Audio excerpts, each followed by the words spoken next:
Hi, today we're going to have a look at the Newton's law of motion. Yeah? So technically we have learned about the law of motion. So we have the Newton's first law of motion. Yeah. So based on the knowledge that you have understood about the Newton's first law of motion, the definition it states that if object at rest, if an object at rest, right, it will continue at rest. So it will continue at rest. If the object in motion, if it in motion, it will continue in motion. Then it will continue in motion. Alright? And the keyword that you cannot miss over here is if there's no external force acting on it. External force acted. Right? So you need to understand this, yeah? This means the system has not been disturbed by the external force. Let's say now we have the object on a table. Let's say this is a table, right? So we have a table over here, and let's say we have a box, right? So this box at rest on the table. So this is the box at rest on the table, right? So this box will just stay here, right? It will just be here for another 1 minute, another 2 minutes, another 5 hours, 1 day, 1 week, 1 year, if nothing disturbed on the object. You have to understand that it does not mean it doesn't have any force. It have the force. Example over here. So the box over here we have the weight. It's always pointed downward with respect to gravity, and we have the normal force. Alright? Normal is always perpendicular to the surface, if there's a surface lah. Alright. So this is the Newton first law of motion. Okay, so Newton's first law of motion, it will just make the object, if at rest, right, it will continue at rest. If in motion, it will continue in motion. This means if the object is moving, you want to continue moving. If there's no external force acted on it. That's the Newton first law of motion. Alright. Next, we proceed with the Newton's second law of motion. Newton's second law of motion.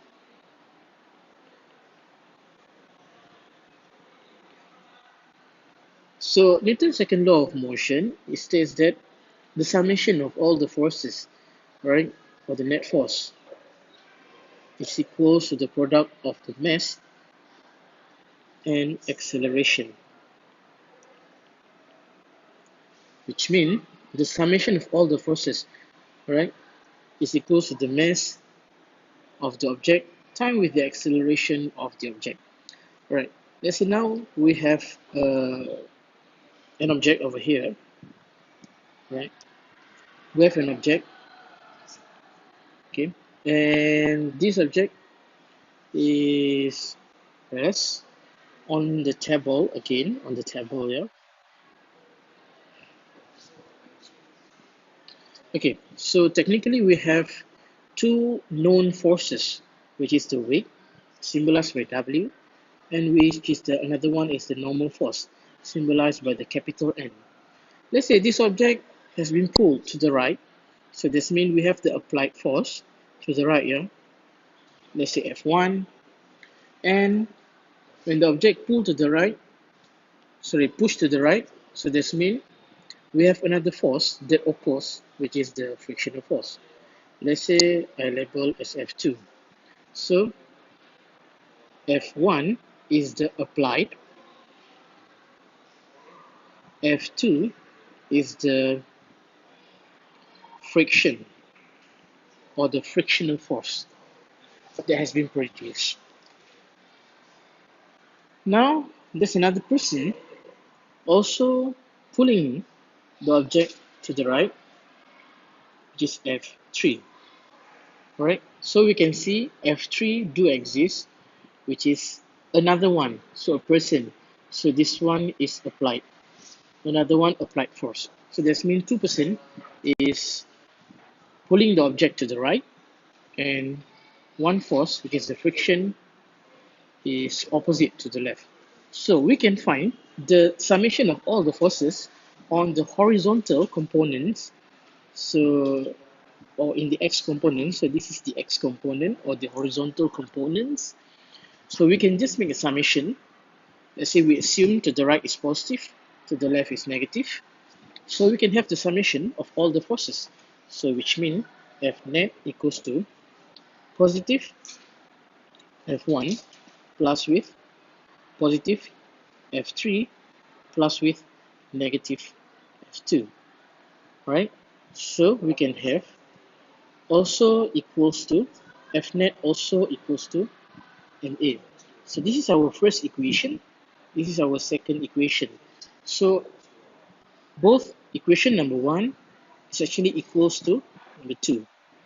So we have F1 plus with F3 minus with F2 equals to NA. Alright, so we can find the forces, or we can find the acceleration, or we can find the mass of the object if any of the unknown is given. Alright, so this is the Newton's second law of motion. And the last one is the Newton's third law of motion.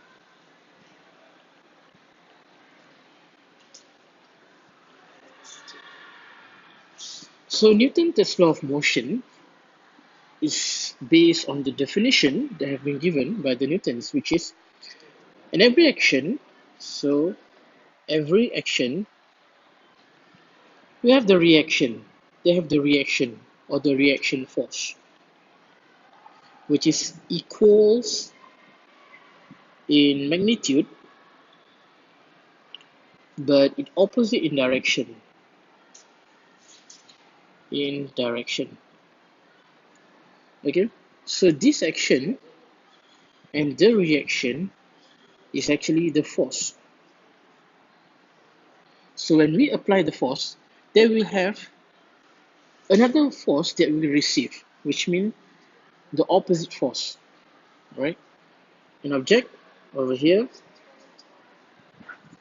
all right, an object over here rests on the ground based on Newton's first law of motion, which means it will continue at rest, all right? Then we apply the force. We apply the force. Let's say this one is F1. We apply the force already, all right? F1. Based on Newton's law of motion, there will be F2. This one is applied force, or we call as the action. This one is the reaction, or the receive force, the force that we receive. So we can see that the forces actually received is always equals, right, in magnitude. Let's say we applied the force is positive 5 Newton. So this means the opposite force that we receive is negative 5 Newton. Why negative? Because of the direction, right? And we have the same magnitude. What is magnitude? Magnitude is the value, is the number, is the numerics, right, for the object that has been applied the forces. Okay, so this is the Newton's third law of motion, right? So it obeys the Newton's third law of motion. We have the same magnitude, or equals. Equals, that means same. All right, magnitude is the number, is the value, always the same. But the direction is opposite. Don't use the word different, yeah? The direction always opposite. It's not different, it's opposite, which means one to the right, another one always to the left. Right? One is upward, another one is always downward. All right, so that is the definition of the Newton's law of motion. All right, okay, so next we can proceed with the exercise. Thank you.